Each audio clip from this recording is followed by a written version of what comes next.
For today, we're continuing on with the conversations about the environment. And I've done a whole lot, I hope, to try to convince you that this distinction between nature and human beings is an artificial one, and that we needed indeed a sociology of the environment, just as we need a sociology of everything, for that matter. Or at least I'm inviting you to a sociology of everything and anything. Because the sociological mind can turn to anything and everything, as C. Wright Mills argued that it should be. He didn't know about the environment in his day.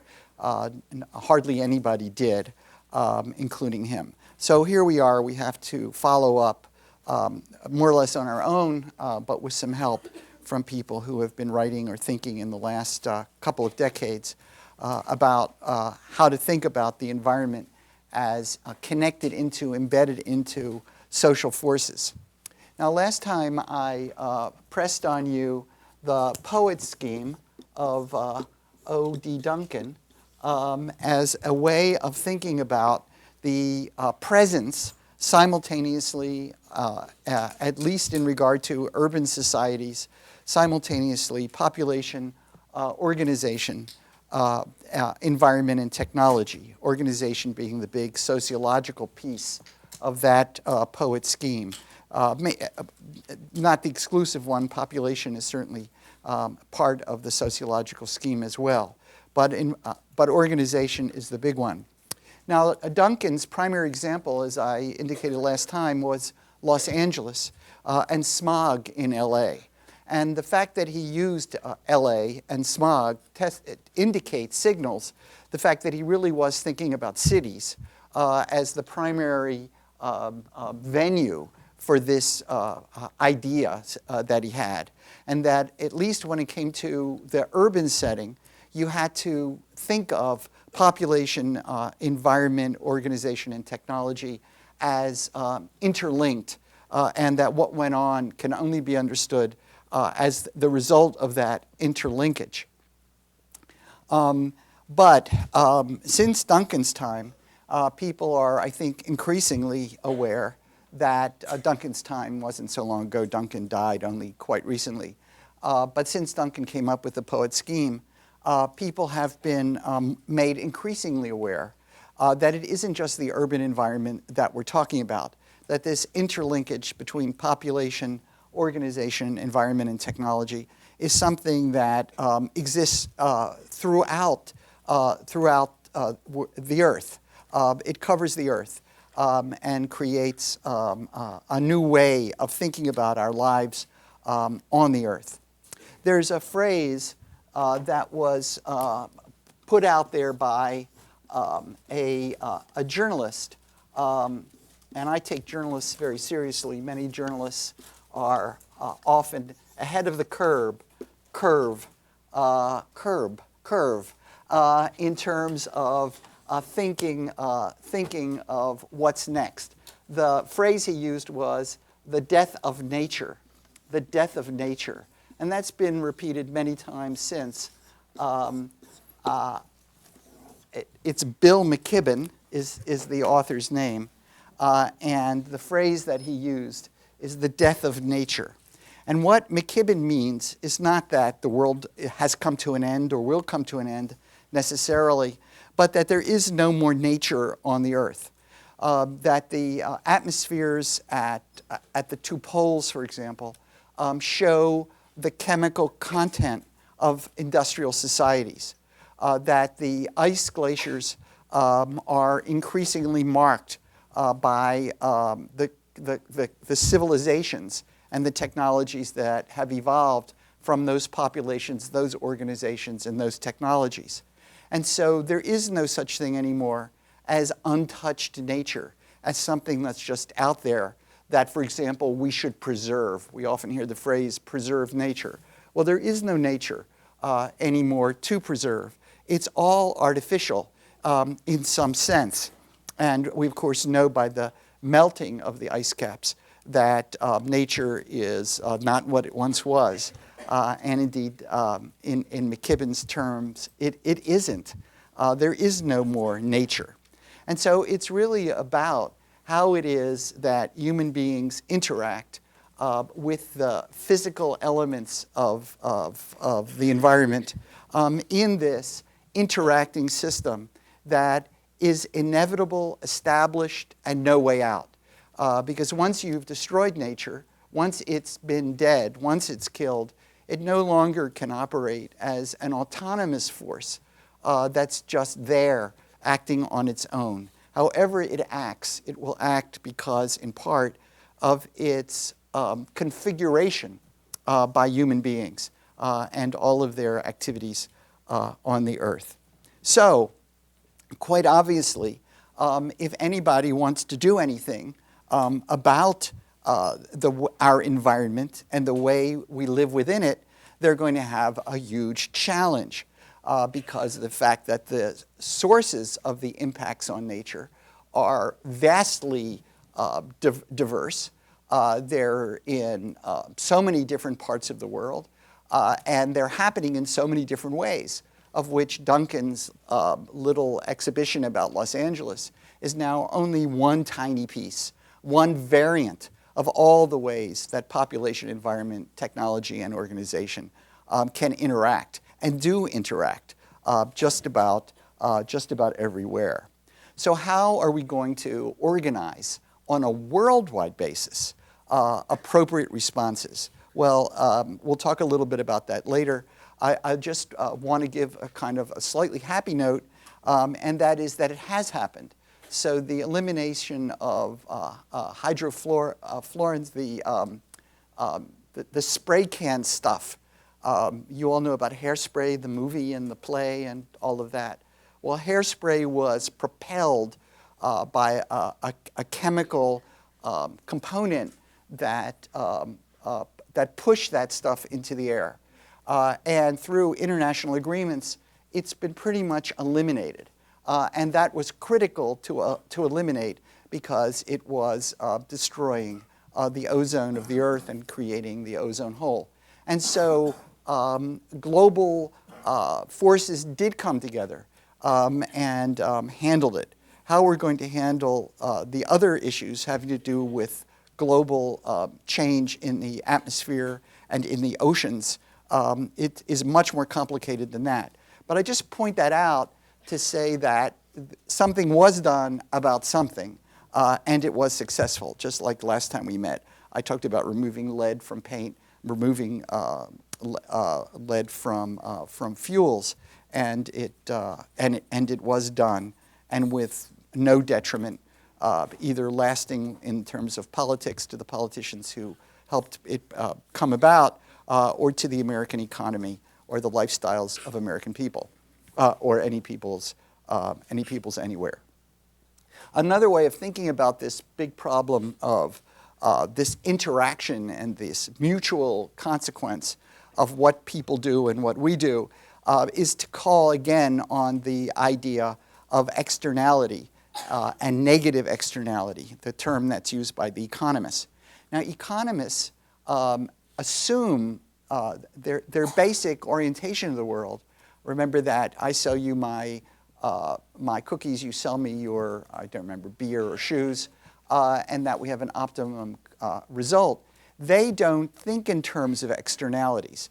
That is an odd thing that happens that then they have a word for explaining. But as I think I once remarked to you, so for sociologists, it's nothing but externalities, going right back to Goffman and the fact that if one of you shakes their hand in an odd way, or slumbers off, or even just makes the most remarkably small-scale move, that will be picked up by your neighbor, and there will be an external effect of your doing that. And so it is for everything that happens that human beings do. Sociologists always assume an externality and make it the business of sociology, in effect, to understand externality as a system, whether it's in the Goffman sense of an individual making a small move, or it's in the sense of somebody building a factory somewhere, and then its consequences on the labor force, on the environment, on settlement patterns, and on God knows what else. So we are the social science of externality. They are the social science of non-externality. And they look for ways to find a way to explain externalities. And we, if anything, have to find a way to explain when there isn't one. That seems what is odd to us. Well, I also last time went to some lengths to talk about population as a source of the problem, just the P in the poet scheme, and try to give you concrete reasons why I didn't think like that, and sociologists seldom do, because they know the ways in which resources are used in the world, and that some people use the great lion's share of the resources, and some people don't. So another way to think about that is that the impacts that we all worry about, that we informally call the impacts on nature, are caused not by people in general, but by specific people doing specific things. And the way in which they are organized, and there we'll pull out the O again, the way in which they are organized to do things one way as opposed to another. And that's kind of what I want to spend a lot of time talking about today. So to return to a quasi-example from to Duncan's Los Angeles case, but it's much more general than that, we live in a system of single households. I often ask this question here at NYU. I'll ask it of you right now. I want you to think about when you lived, before you left home, and the last house you lived in, the last dwelling you lived in. I'd like you to raise your hand if there was a lawn. Raise your hand. Okay. So what we've got is the great majority of people here at the urban university of the United States consists of lawn people. You're overwhelmingly lawn people. And it wasn't because you chose lawn over the alternatives. It's the way your earth cooled. You woke up one morning and there it was, the lawn. And that's not true, of course, for many people of the world. In places of the world where poor people live, they don't have lawns. They have earth, they have space, they have gardens, they have places to graze their livestock, but they don't have lawns. And of course, in the history of continental Europe, again, people's favored way of life was to live in dense urban agglomerations, as opposed to single-family houses out there in the suburbs. But that suburban way of life then gives rise to car-based settlements, and it makes it very difficult, once it's formed, what Marx called the dead hand of the past, for anyone to move out of that. Once it's fixed, it tends to reinforce itself, in this case by freeways, which link places together, by cheap gasoline, which is kept artificially low in the United States because it's politically impossible to price oil at a high cost and to price it accurately, given the externalities that automobile production, automobile use actually generates.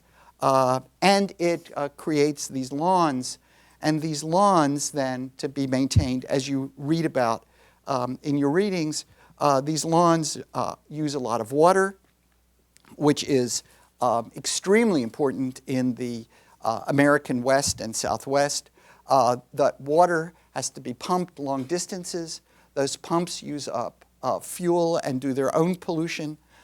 They use energy to keep that water coming, and then and create other damage to the earth as the water travels.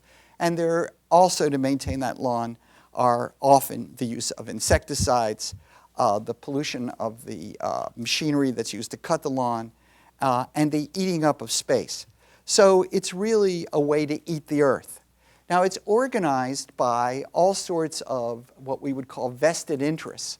People in the real estate industry, people in the oil industry, the highway lobby, the cement companies that build those freeways, the unions that build the houses. There is a strong and widespread coalition that organized it and keeps sustaining it and keep reinforcing it all the time. and you would have to buck them in order to do something about it. But it's also organized by taste, by people's sentiments about what will make the good life. And here we can again go back to George Herbert Mead and Goffman and the idea of what it is that I want other people to think of me. How do I gain status in the world? And the love and affections of my reference groups and my significant others. And one way you can do that is through lawn. Again, though, why lawn here and say not lawn in 19th century Paris? And an answer that's often given is that we are followers of, no matter where our own people came from, that is, people in this room, your families came from Italy or China or Poland or who knows where you came from. But we all come from lawn because the British featured lawns as a part of the life of the gentry, having a large green area that was artificially created because it is not what a natural British landscape in fact would look like. There are no more natural British landscapes. But if there was a natural British landscape, it wouldn't look like lawn. Lawns in the English countryside are utterly artificial. But the bigger the house, the bigger the lawn, and the more perfectly it is tended. And so there is a kind of vision of homogeneity, that every blade of grass is exactly like every other blade of grass.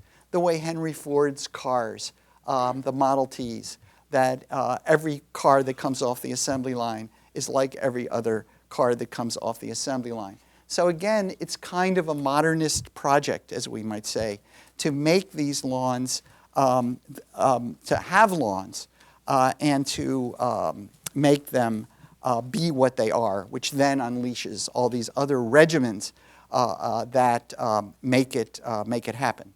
And one of the things that also makes it happen, I think, is ignorance. That is, it is only until recently that it really started to dawn on people that this way of life, the whole way of life I've described, the single-family house, the lawn, every blade of grass being like every other blade of grass, every other living thing being like every other living thing, has really been seen as without a problem. And now people increasingly do see it as a problem. Now, blown up to a larger scale, we see how it works in the development of coastline properties and how we use space besides using it in a suburban way. So we very much demand, for stylistic reasons, to be near coastlines and to be high up in mountaintops to have good views. Now, again, you may think, well, it's just good to be near a coastline. But it hasn't always been good to be near a coastline. So, for example, among the Balinese, the people of Bali dreaded the coastline. And they regarded it as ugly and fearsome. And instead valued, worshipped the extinct volcano that was in the center of the island. And contemporary Bali still has marks of that, although the advent of tourism has, of course, eliminated that to some degree, since the tourists often want to be right at the waterside. I bring up the Bali example to say that this also is constructed. In 18th century Europe, people feared mountains. The first people who came across the United States, the first white people who came across the United States and came upon the Grand Canyon, I can be certain didn't look at it and say, oh, wow, what a great national park this would make. It would be more like, oh my God, haven't we suffered enough? Now what do we have to do to continue our westward heave? What's that going to be like? How do I do that? So these things are very variable, these features of nature, and they are culturally shaped as to what we're going to want and how we're going to want it. And so, of course, it means that what's been culturally shaped can be culturally unshaped. And these are things that are open for change. But what makes them so difficult to change is, again, that, I point up there, the O in the poet. We are massively organized to do it one way as opposed to doing it another way. And we would have to start retreating on so many grounds in order to make it happen one way or the other. One of the ways in which we make good on our living near the waterfront is by aid if we have chosen in a wrong way. So the waterfront is subject to flooding, is subject to hurricanes in a way that land that's further up is not. But that's where the trouble lies. And we have an open heart toward those people who have made the wrong moves and have built houses on the Carolina coastline in the path of hurricanes, for example.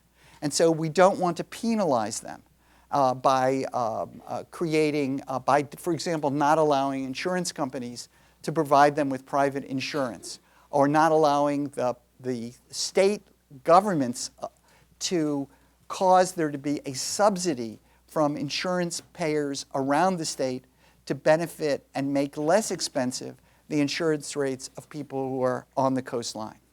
And when there is a catastrophe, like a hurricane or a flood, it is the obligation of the U.S. federal government, as well as state and local agencies, to come to their aid and to offer low-cost loans as one aspect, relocation allowances as another, in order to lessen the penalty they will pay.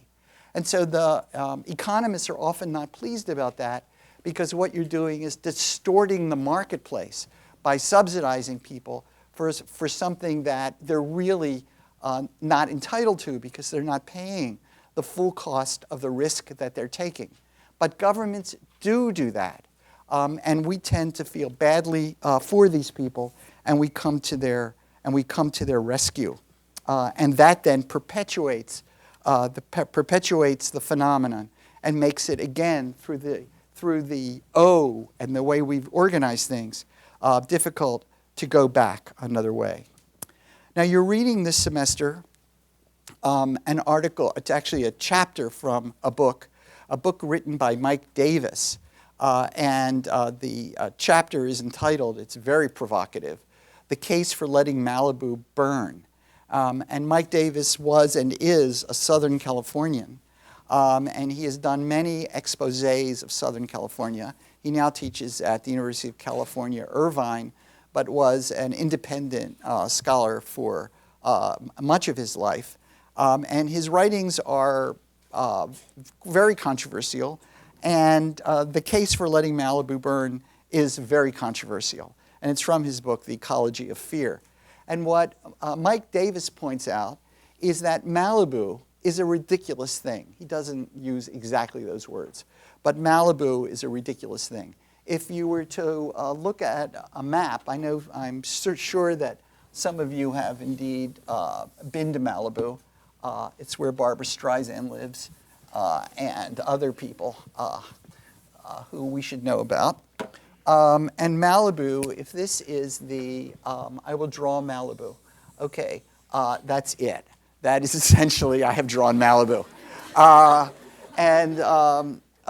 We've got the Pacific Ocean on the one side, and then we've got mountains and hills, high hills on the other. And Malibu is really just a snake that runs through, where movie stars live on this side of the road, which is the beach. And then people who want to run into movie stars live right along the edge over here.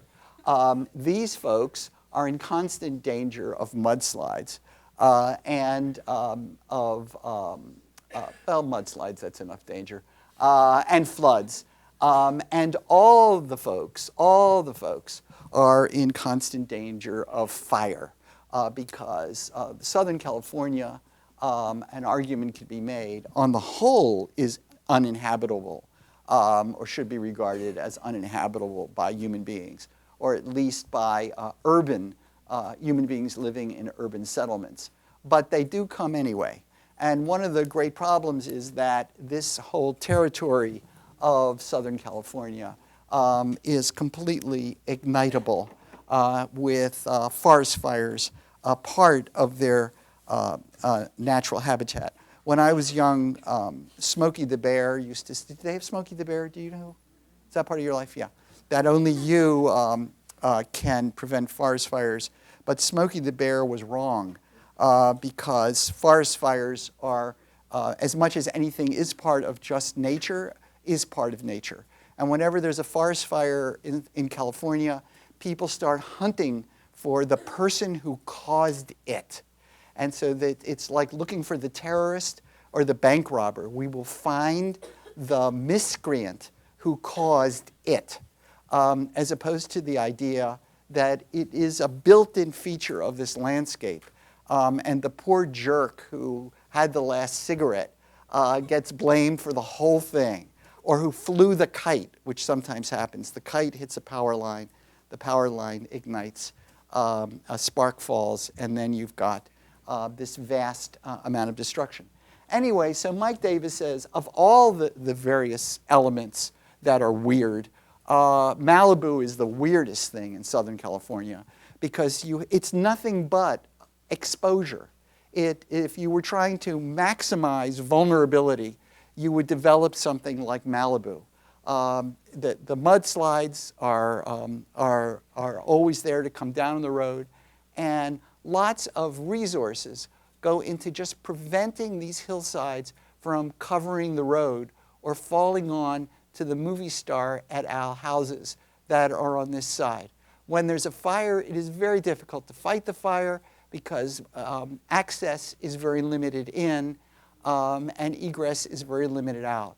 So surely it made no sense, no matter what else you developed in Southern California, it was truly made no sense to develop Malibu.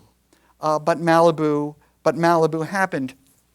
And Mike Davis says, the smartest thing and the best thing we can do about Malibu is next time there's a fire is just let it burn.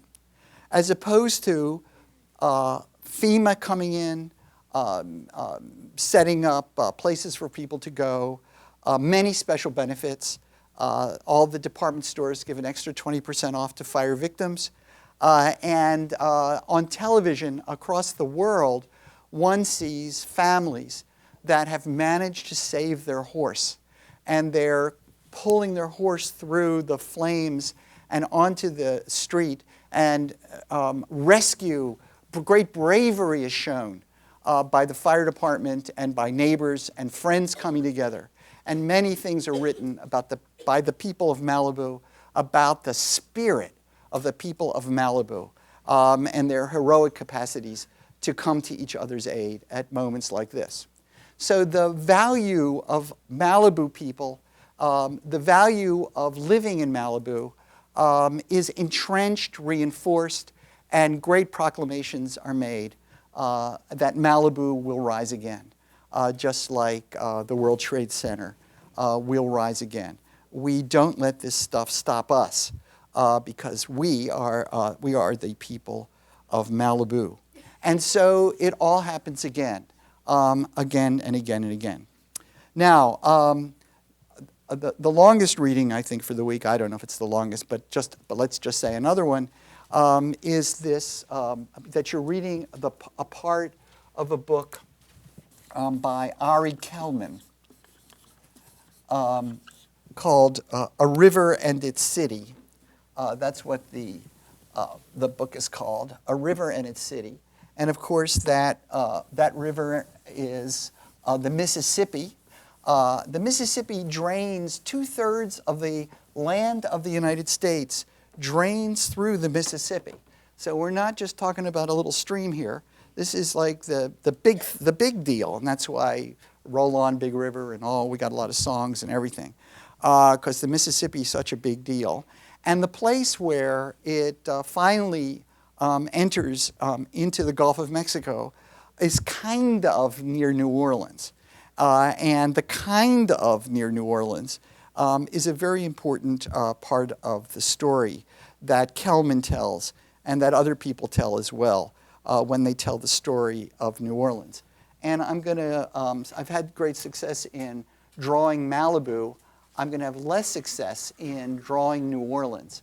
But this is the north, okay, just like it logically ought to be. And this is the south. And then over here we have the west, and over here we have the east. And now we drill in on detail of just what New Orleans is and what it looks like. And the key thing that you have to know about New Orleans is that it's a bowl. It's a bowl. It's kind of the opposite of what Malibu looks like, but obviously no less troubled. A whole lot of trouble going on down that way. And let me just complete this little map for you, because on this side of the bowl is the Mississippi River. And the Mississippi River, however, it takes a while. It snakes and shakes and then ends up in the Gulf of Mexico over here. So New Orleans is not on the Gulf. New Orleans is on the river, and the river eventually ends up in the Gulf. And then above New Orleans is an extremely large lake called Lake Pontchartrain, which is actually larger than New Orleans is. Lake Pontchartrain. All this is in your readings. So those of you who don't want to work with me closely now can go and take a look. Over time, and I think you probably know what the story is, in order to protect New Orleans from the lake on the one side and the river on the other side, is they have built levees. And they have built them higher and higher and higher. And they started almost from the beginning. They started to build the levees.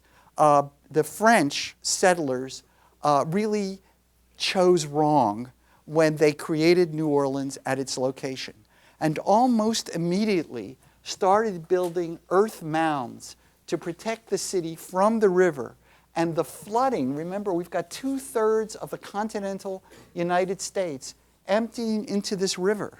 And you can't control that, because if there's a lot of rain in Nebraska, that rain is going to be coming by.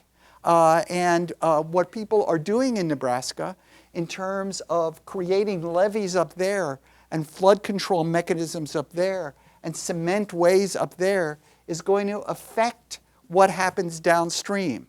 And so this is going to be a real challenge to deal with.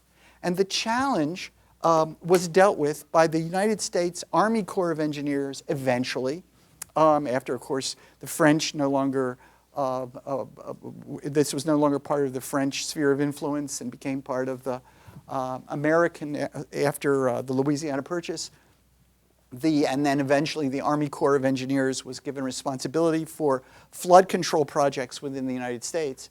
And the Army Control of Engineers, they don't, the Army Corps of Engineers, but there I use the word, control.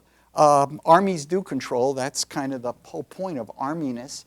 And when it comes to nature, they do the same thing. And this, again, as is clear from all the things that I've been saying this class and last session we were together, this control of nature is the built-in response of what modern peoples do.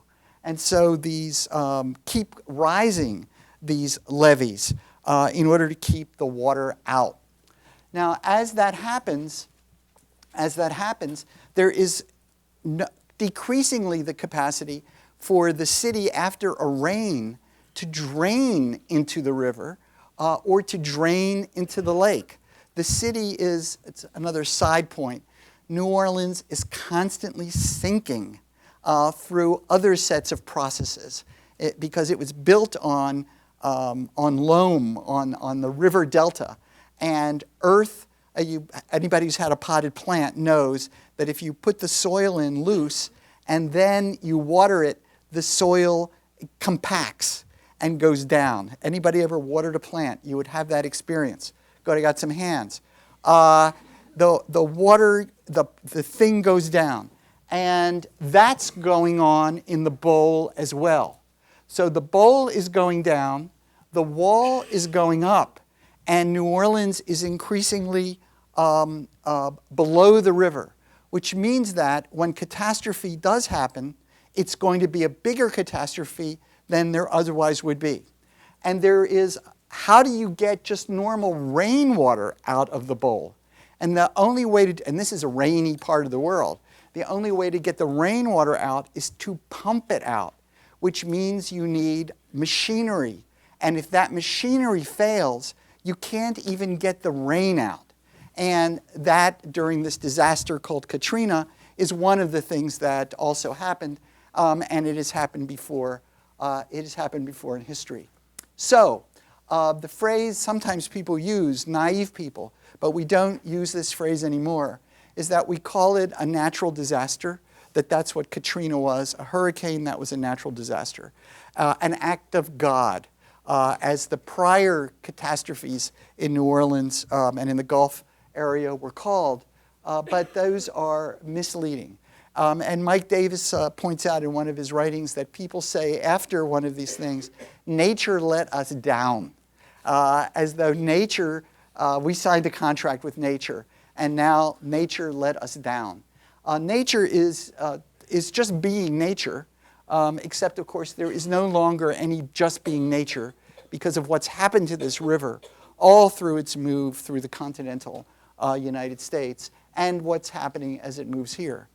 As these folks who are really close observers started to notice this weird thing about the height of the river's flow. And what they've noticed was that the higher you build the walls, the higher the river rises. So you're in a constant system of defeat. You've got to go higher because the water is higher, but the water is high, and this is the piece. The water is higher because of the walls. Because what the walls are doing is holding more water in. That's what the walls are doing, is holding more water. And so the level of the water is rising as you are artificially increasingly raising the level. And more and more you are creating a tragedy, really. And you're doing this tragedy through the way that you think you can control nature. Well, catastrophe happens again and again. 1927, before Katrina, was the last time that it happened on a very, very large scale with major losses of life and property. One of the things that this book, The River and Its City, shows you is that at each stage there is a group of city boosters who are eager for New Orleans to grow. And they don't want anything to interfere with that. That includes, for example, the people who own the local newspaper, the Times-Picayune, as it's called. They don't want the word out that investing in New Orleans is a risky thing to do because, in fact, New Orleans is inherently available to catastrophe. You don't want that out. And they controlled the news, both within New Orleans and the news that gets out about New Orleans. So the media, and we talked about the media and how they operate earlier in the semester, the media become part of the dynamic. They're part of that O that sustains this pattern of thinking that things are going to be okay if you just build this thing high enough. The real estate interests, writ large, that is the developers, the landowners, the construction engineering companies, the law firms that serve them, all of these people together are people I called, not just in reference to New Orleans, but in some writing that I've done, I say that they make up what all American cities have, which is a growth machine. That is, these are the people who want to use and try to use, and usually successfully use, the media, the political structure. They're the major contributors to local campaign contributions. to have the city grow and develop.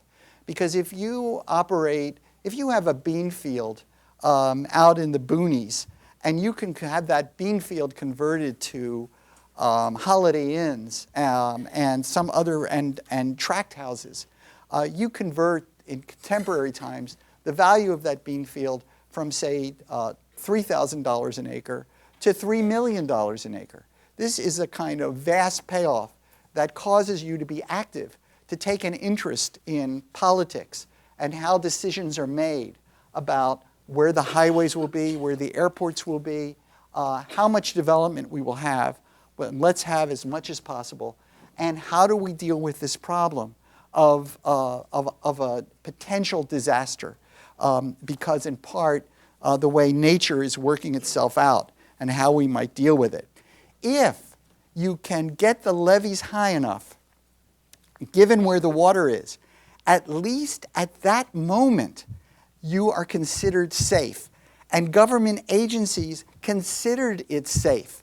So in a way, in terms of getting mortgage loans, getting the right to a building permit, if it is safe on paper, then it becomes safe in reality, even if it's not safe in reality, because disaster will come and blow it away. But the idea is to get it demarcated in some official way as safe, and then you can, in fact, develop it. And then who cares what happens? Because you're out, you didn't want to live in New Orleans anyway, and now you're in Miami Beach or New York City or wherever you preferred to be, or you've got so much money stashed away, it doesn't make any difference because you've got your peace. Or you didn't stash it away and you're still there, and you are sad to see all this suffering and all of these, as in Malibu, the risk to horses, as well as the risk to human life, which of course definitely happened in the case of New Orleans. Now, what they also did at various points in history is they came across the idea that what we need to do here is to create breaches or spillways. We have to find ways to get the river to go off course and work with nature, at least at times. The problem is that since this idea comes fairly late in the game, we've already got settlements and we've got people living their lives along here. But you get the mechanics of it. If you can create the spillway, you can erode the force of the river as it goes past the city, and it will then dissipate into the countryside, into the delta, and waterways that are running all through this in terms of canals and swamps and whatnot. Well, what they did do is they did that at least once on a very large scale, created that spillway, and destroyed a community that was mostly fisher folk and trappers, muskrat trappers. They don't do the beaver. That was more valuable stuff. But they made their living in those ways. And so those communities, or parishes, as they're called in New Orleans, in Louisiana, they were sacrificed, and people lost everything. There were then great compensation schemes after the fact as the protests came in to try to deal with it after the fact. The point I'm getting at is one of the things that is a recurring pattern of disaster and suffering and pollution more generally is injustice, environmental injustice. So to deal with this environmental problem, to save the core invested in area of the city of New Orleans, you find an area of poorer people to sacrifice. And as you read on, and those of you who are interested in this can read the whole book of Kelman, you see many things in the course that are exhibited there. It's only men who are making these decisions. We don't have any women on the scene. It's only white men. There's a large African-American population that, in some sense, and mixed-race people that have been there for eons and eons and eons, they are segregated when the rescue spaces are put up. They're put in their own spaces and much, much inferior in terms of the rescue the rescue operations. That's part of the ongoing pattern. So what we are constantly doing then, a pattern that you see over and over again, whether it's the coastal lands of the Carolinas, the rivers as they run through the United States, is what we're constantly doing is putting people in harm's way. And I've tried to explain some of the dynamics through which people are put in harm's way, which then increases the consequences of these so-called natural disasters. And there's a very famous geographer who about maybe 50, 60 years ago, they're building a monument to him in Boulder, Colorado, a professor of geography. Not that many professors get monuments built to them, but he's getting a monument built to him. And his name was Gilbert White. He died within the last 10 years or so. And Gilbert White really transformed geography as a discipline in an important way by saying that, listen, the problem of flooding is not caused by nature, but is caused by man. We are moving people where water goes. And that's what we have to stop doing. But my gosh, what to me as a sociologist that's saying is, that's all about and how you organize society. And so that means it's a sociological problem. It's not a natural problem. We've got to organize things differently. And that means asking about political systems and investment systems and government aid systems, all those kinds of things that make the O happen and then make the river go by or make the river not go by. Well, I want to show you another thing. This book by Kelman was written before Katrina, and he's writing without knowledge that Katrina is going to happen. And in fact, even with his critical eye, he really thinks that maybe they've stabilized New Orleans for a good while. And he's actually writing, in fact, at just the really moments before the catastrophe is going to hit. And in his book, he has an epilogue in which he remarks about Katrina and what indeed happened. Now, the way the media covered Katrina as it was happening was the wildness of nature and the wildness of the storm.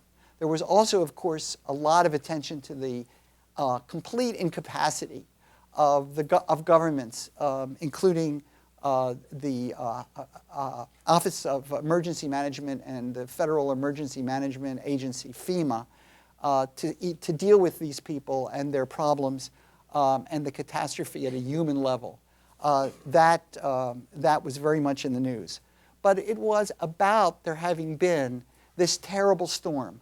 And the people who wanted to deflect attention from what went wrong in terms of the human government response were talking that way of, well, you know, nobody saw it coming. Well, first of all, a lot of people saw it coming. It had been predicted. Great catastrophes were predicted for many years and indeed simulated not long before this catastrophe actually happened in the first place. But let me get at the punchline. In fact, when Hurricane Katrina hit New Orleans, it was not strong at all. It was something like a Category 2 storm out of a possibility of Category 5. So it was really quite weak.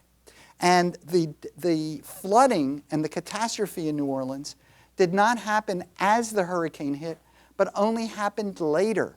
It happened days later as the river kept rising, spilling over the levees, and the city, it becomes inundated rather suddenly. How did that happen? Well, here is the answer that is now really quite agreed on. And a colleague of mine named, you don't need to know his name, William Freudenberg, but I'll just say it because he's also a friend, who teaches at the University of California, Santa Barbara, a sociologist yet, spotted this very early on as the only satisfactory answer of how New Orleans was destroyed. And this is the answer, this thing called the Mississippi River Gulf Outlet. So let me just locate you again. Here's Lake Pontchartrain, remember, that I spoke of. This is the city of New Orleans. And then down here is the river. That's the Mississippi River. And you see how it snakes.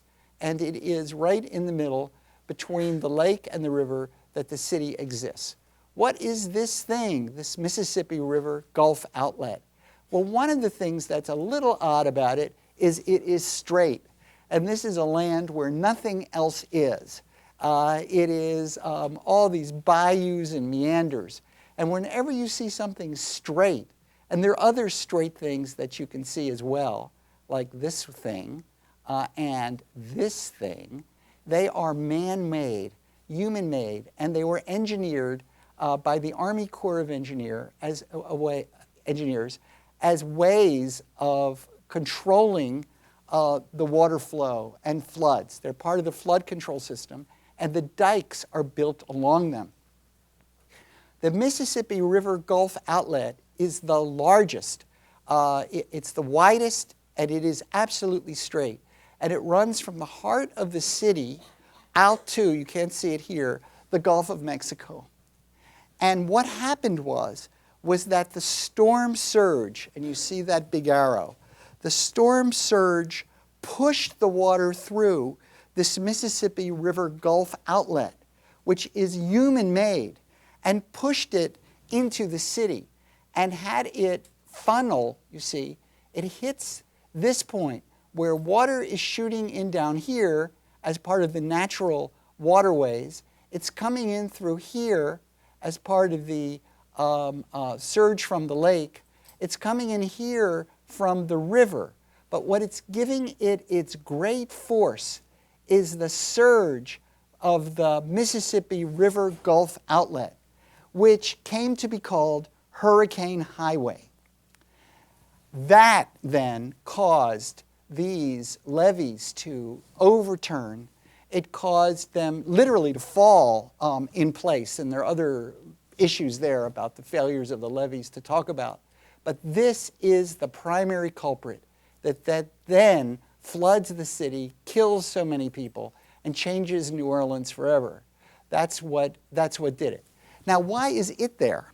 Well, unlike the other canals, like the intercoastal waterway that you see, it was not built as a flood control system and as a way of getting the drainage of the city pumped out.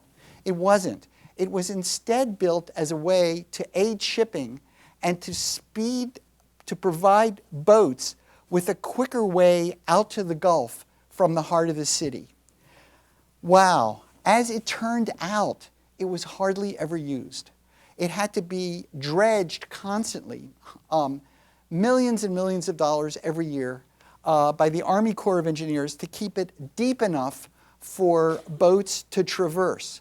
But it's something like 12 boat voyages a year that were actually using it. Because as soon as they finished it, they saw that it was inappropriate for its purpose. The industrial base of New Orleans was changing. And so this scheme that I would refer to as a growth machine scheme, a kind of notion that this is a way to build the economy and the industrial base of New Orleans. Sure, it has environmental consequences because we're mucking with nature, we're dredging, we're doing all kinds of evil things to wildlife and all the rest of it. But we're also playing dangerously with the kind of deep hydrology of the region. But it's worth it because of the economic benefit. Well, it turns out the economic benefit is a net loss even before the catastrophe occurred. It is a complete waste of money that required constant more and more investments. And the only thing that used it was there was a chicken factory. So for shipping chicken parts out of the heart of New Orleans to wherever it wants to go in the world through the Gulf of Mexico, and steel, metal, junk. There were junkyards along this canal as well that used this waterway. Otherwise, it had no benefits whatsoever. So this very kind of ordinary urban scheme, which goes on in cities all the time. Let's make the port deeper. Let's build the airport there. Let's drain that swamp in the other place. Really just part of the ordinary way in which cities are run and nature is mucked with. This most ordinary and routine schemes is the primary culprit that caused the damage of Katrina. And it wasn't really a natural catastrophe at all, even in the way that some things are, but then they're exacerbated by what humans do and all the rest of it. This is a far cry from a natural disaster. Instead, we have built a hurricane highway that then transformed the region. Now, New Orleans, as just a footnote, New Orleans is lost about a third of its population. The population that it lost, it seems to be on a more permanent basis, is its poorer population, its blacker population. The racial profile of New Orleans has undergone a shift. And some people say the cultural texture of New Orleans has also undergone a shift, in part because of those demographic changes. Some people say New Orleans is rising again and all of that. The great difficulty and dilemma is what to do with New Orleans now. Because although they're closing now, or they may have even closed at this moment, the Mississippi River Gulf Outlet, which by the way is abbreviated as Mr. Go, they've closed Mr. Go. The errors are now acknowledged. The Army Corps of Engineers have acknowledged. And there is a multi-billion-dollar lawsuit going on right now against the federal government and the U.S. Army Corps of Engineers by the people who were victimized by Katrina. Because to the degree to which this is true, it is the U.S. government that caused these losses. And unlike with flood control, you cannot sue the government for something they did to try to control floods. But because they did this not to control floods, that was not their rationale in the first place, and it is known, well recorded, it means that the government is vulnerable. And this will be the largest scale litigation in the history of American environmental law. And it is going on right now with all sorts of consequences in terms of the roles people are playing, and you can stay tuned and watch that as it evolves. Well, just some closing comments. One of the other things that you read this week is a chapter from my book, Where Stuff Comes From, which is about products and industrial design. There's a lot of happy stories in that book. It's not dark like the lectures in the last several sessions have been. And it's about all the happy little appliances in our lives. And it makes the argument, it's trying to make the argument, and that's why I put it on the semester's readings and under the section of the environment, is that what we need to look for is the precise ways in which the externalities of what we do interacts with what goes on. Now, obviously, in the case of New Orleans, that was not done at all. When they put lead in fuel and in paint, that was not done at all. What we've learned, and I make much of this in my book, it's a kind of bottom line, is that the oil companies fought taking lead out of out of fuel, and the paint companies fought taking lead out of paint. But in fact, we enjoy life just as much without it. What people like about paint is that it makes things pretty. It also preserves wood and other surfaces, but they like to decorate. And through one attitude of the environmental movement, the attitude of we should all eat as much granola as possible, and we should all wear Birkenstocks as much as possible, and we should wear tan everything. That's one version of environmentalism. The other version, which I am more akin to, is we have to find ways for people to really enjoy themselves, for them to show off, like Goffman might lead us to think that's what people tend to do.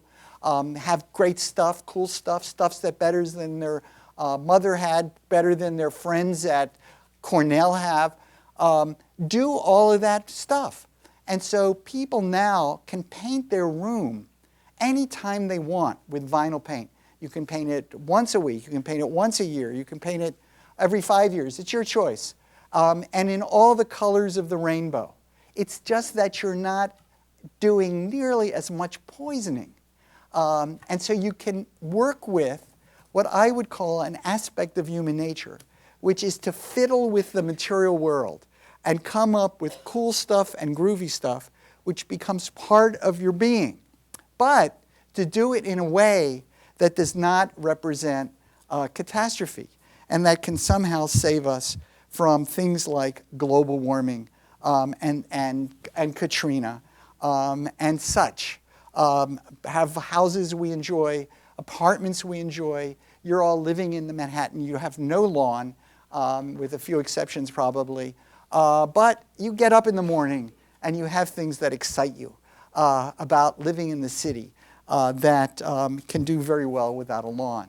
So rather than deprive ourselves of variety, innovation, groovy stuff, and some of the stuff that maybe we don't like so much, showing off for our friends, and all that kind of thing, it can go on, and it doesn't have to go on at the expense of the earth. So the whole trick is this. Here's the whole trick, is that everything we do or anyone does has an externality. We are, unlike Woody Allen said, we are not two with nature. We are all, like it or not, one with nature.